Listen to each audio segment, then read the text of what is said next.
The story continues as Regina then tells Leonis that when she was born, there was a red shining star in the sky known as the Scarlet Calamity, a bad omen. Children of the royal family must not be born when that star is visible. Following the rules, the king sentenced her, the fourth princess, to death.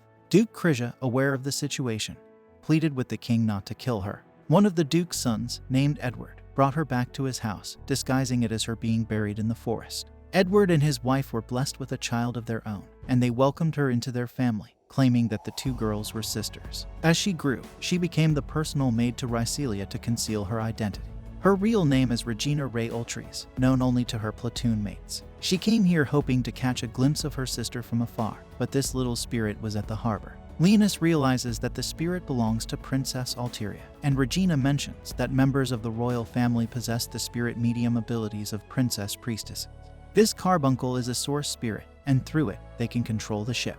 Leonis mentions that the ship is moving despite the spirit and princess being separated, indicating something has happened to the princess. Leonis tells Regina that the princess has been taken hostage by a cabal of demihumans, who have also taken control of the banquet hall. Riselia and the others are handling this, and they can go rescue the princess while leaving the banquet hall to them.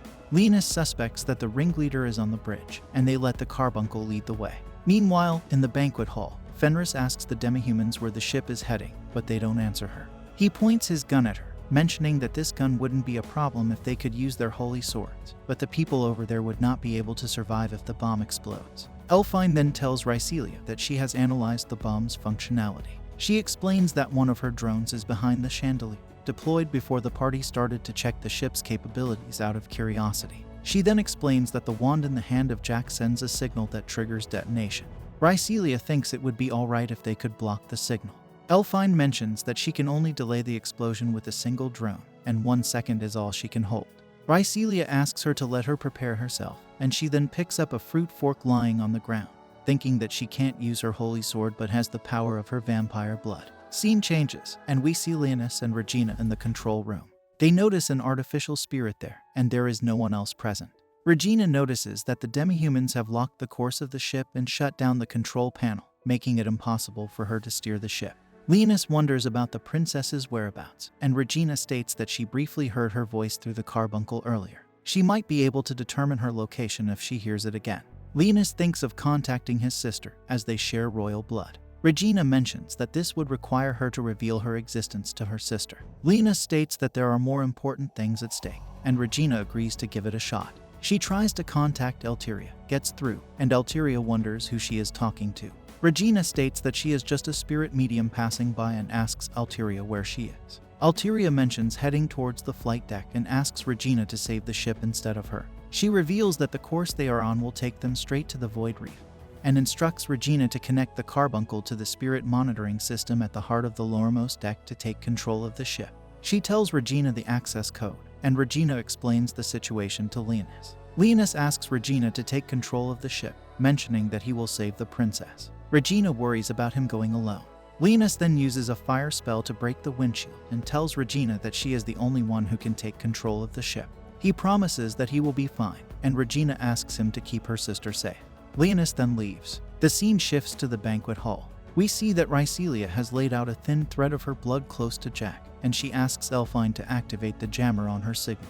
Fenris then requests the demihumans to at least let the kids escape on the lifeboat, and the autopilot should be able to take them back to the city. Gerdur tells her to shut up, threatening to kill her, but Elsa stops him. They then notice Sakuya eating something, and Gerdur asks her how she freed herself.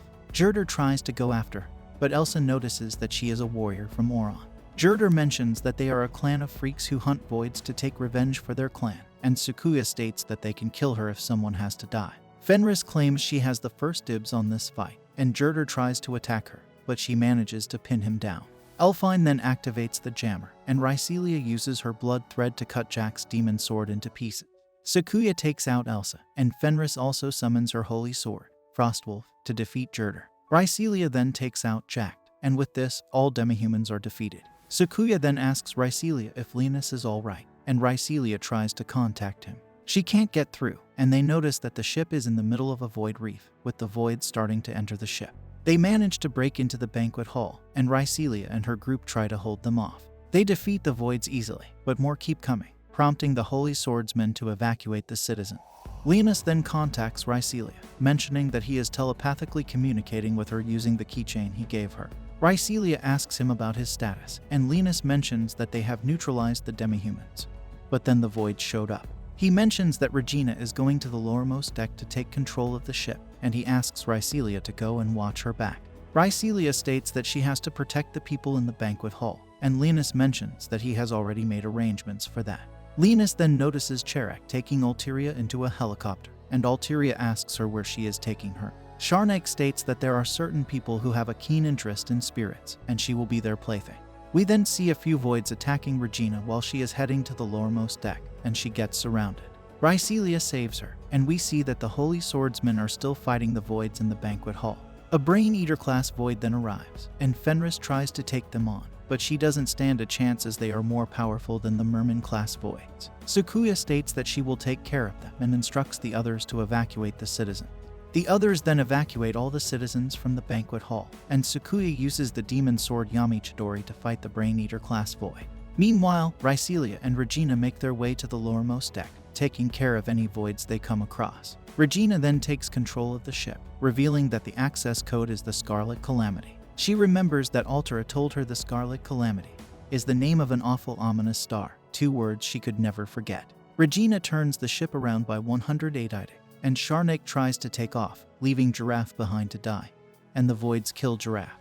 Altera notices the ship changing course and thinks the spirit medium must have done this. Sharnak then realizes she can't take off, and we see that Leonis is using hands made of shadows to keep her from flying away.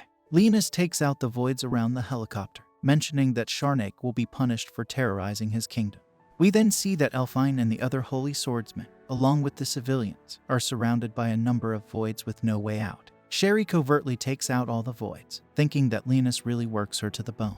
Sukuya has also taken out the Brain Eater, and on the flight deck, Leonis asks Sharnak if she is the one who gave demon swords to the demi-humans. He introduces himself as a demon lord, and Sharnak tells him not to go around playing as a demon lord. She attacks Leonis with a fire spell, but Leonis easily deflects the spell. Sharnak mentions that this spell belongs to the legendary demon lord, and Leonis states that this is a spell created by him, which is why it won't work on him. Leonis then binds Sharnak with some shadow hands and asks her what she is trying to accomplish. She states that she wanted to corrupt the Holy Swordsman with nothingness, forge demon swords, and offer them to the goddess. Leonis wonders who she means by the goddess, as all of the gods perished 1,000 years ago. Cherach tries to reveal the goddess's name, but she is killed due to a demon sword popping out from her.